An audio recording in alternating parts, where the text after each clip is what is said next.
guys! Welcome back sa aking munting kusina. Kung bago ka sa aking channel, my name is Irene. And for today's episode ay isa na namang kamote recipe ang gagawin natin na tiyak akong magugustuhan ng inyong pamilya or ng mga suki nyo kung sakaling gagawin nyo itong pangnegosyo. Dahil gagawa tayo ng cheesy kamote turon. But to make it more appealing ay i-level up natin ito. Ito ay ginawa ko for family consumption lamang, pero sa mga nagbabalak na gawin itong negosyo ay ilalagay ko na rin sa description box yung ating costing para may idea kayo kung magkano ang gagastusin nyo at kung magkano nyo siya pwede ibenta. Written ingredients natin ay nasa description box. So tara, let's get started!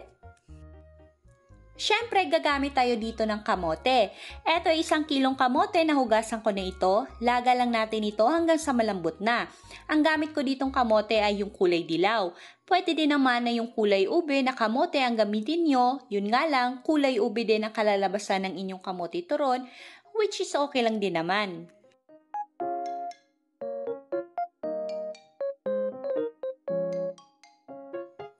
Dapat malambot na yung ating kamote para madali lang ito i-mash.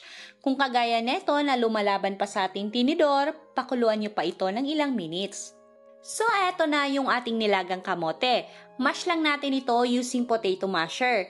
Well, kahit naman walang potato masher ay pwede na kahit tinidor lang.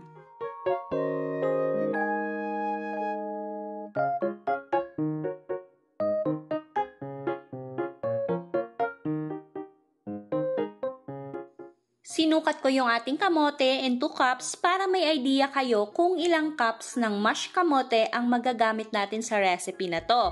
So, ito ay 3.5 cups ng mashed kamote. In a bowl ay i-combine lang natin ang ating mashed kamote and 3/4 cup ng condensed milk. Pwede kayo gumamit dito ng sugar lang, then add lang kayo ng powdered milk. And 1/2 cup ng grated cheese.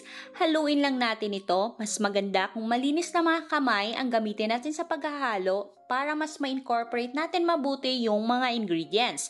Actually, napakadali lang at napaka-affordable lang ng ating mga sangkap dahil yung main ingredient natin dito ay 3 lang. Kamote, condensed milk, at cheese. The rest ay optional na lang. Pero syempre, given na yung lumpia wrapper.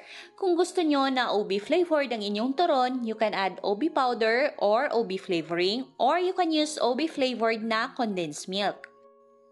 Now na ready na yung ating kamote, pwede na tayong mag-assemble. Dahil nga ito ay turon, syempre gagamit tayo dito ng lumpia wrapper. Guys, option lang to ha. Pwede yung gawin nyo ay yung nakasanayan nyo sa pagbalot ng turon. Pero para mas appealing, lalo na sa mga bata, ay gawin nating triangle yung shape ng ating turon. So, hinati ko lang sa dalawa yung ating lumpia wrapper para bite size lang siya at afford ng mga kids yung ating bintahan. Ito naman ay 2 tablespoon ng harina at 2 tablespoon ng water. Pandikit natin mamaya sa ating wrapper. At meron din tayong sliced cheese which is optional lang dahil naglagay na tayo ng grated cheese sa ating kamote. Yung susunod na mga steps ay panoorin nyo na lang, okay?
Ang nagawa ko lahat sa recipe na to ay 39 pieces. Pero 30 pieces lang ang makikita nyo dahil yung 9 tablespoon na natira ay naubusan ako ng wrapper at naka-quarantine kami kaya ayun, ginawa ko na lang kamote balls. Now, let's proceed naman sa frying. Mag-init lang tayo ng mantika sa ating kawali. At fry natin ito hanggang sa crispy na yung ating lumpia wrapper. Flip over natin ito para even yung pagka-golden brown niya. Oh, and by the way, sa mga nagtataka kung bakit 20 pesos lang yung laging nakalagay na oil ko for frying sa ating costing, actually, ito po ay 40 pesos na oil. 2 pack na siya yung nakabalot na plastic na nabibili natin sa palengke. 20 yung nilalagay ko sa costing natin kasi kung ito po ay pang negosyo ay hindi lang naman once lang natin gagamitin yung oil at itatapon na, tama? Pwede pa natin ito uli magamit sa next na magpiprito kayo, at least twice pwede as long as same lang yung ipiprito natin, turon pa rin at hindi daing o tuyo, okay? Pero hindi ito po pwede sa mga health conscious nating viewers, syempre. You can use canola oil at huwag gumamit ng used oil.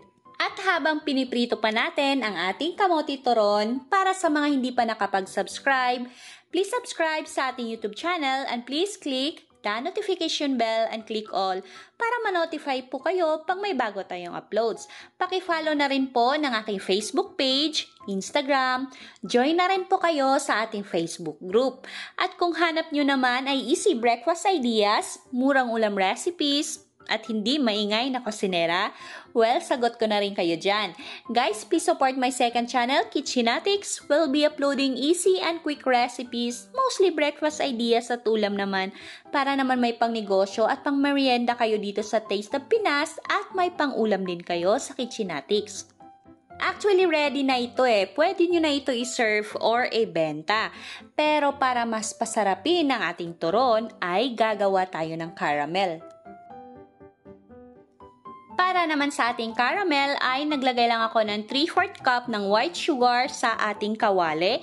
Then swirl lang natin ito hanggang sa mag-melt na yung sugar or mag-caramelize na ito.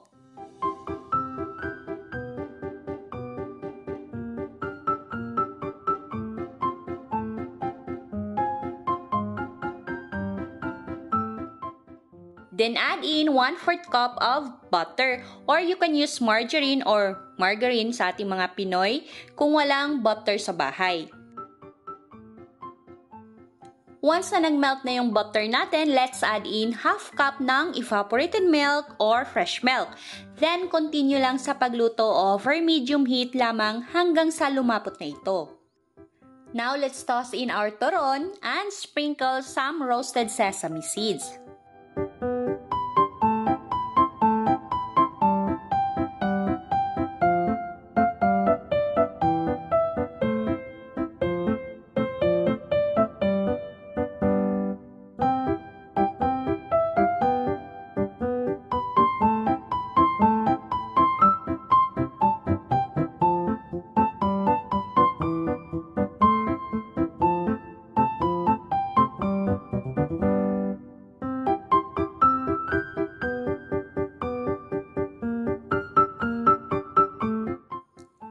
Ready to serve na at pwedeng-pwede nyo na ibenta syempre ang ating cheesy kamote turon. Guys, try nyo yung ating caramel. Promise, masarap siya. Di nakakaumay. Magugustuhan to ng mga bata since bentang-benta ito sa mga anak ko. O, diba, napaka-easy lang gawin at napaka-affordable lang ng ating mga sangkap. Lawakan nyo lang yung imagination nyo and be creative pagdating sa pagluluto. And always remember, be happy while cooking. Dapat mahal mo ang ginagawa mo para syempre masarap ang kalalabasan ng niluluto mo. Disclaimer lang guys ha, yung presyo ng mga ingredients na ilalagay ko sa description box ay pwedeng magkakaiba depende kung gaano karami ang binili at kung saan binili. Sa bintahan ng ating cheesy kamote turon ay pwede nyo dagdagan o bawasan depende kung magkano ang ginastos nyo. Sana ay nakatulong tong video na to at nabigyan kayo ng idea paano kumita gamit lang ang maliit na puhunan. At sa mga hindi pa nakapag-subscribe, baka naman, please subscribe sa ating YouTube channel and please click the notification bell and click all para ma-notify kayo pag may bago tayong uploads. Thank you guys for watching and happy cooking!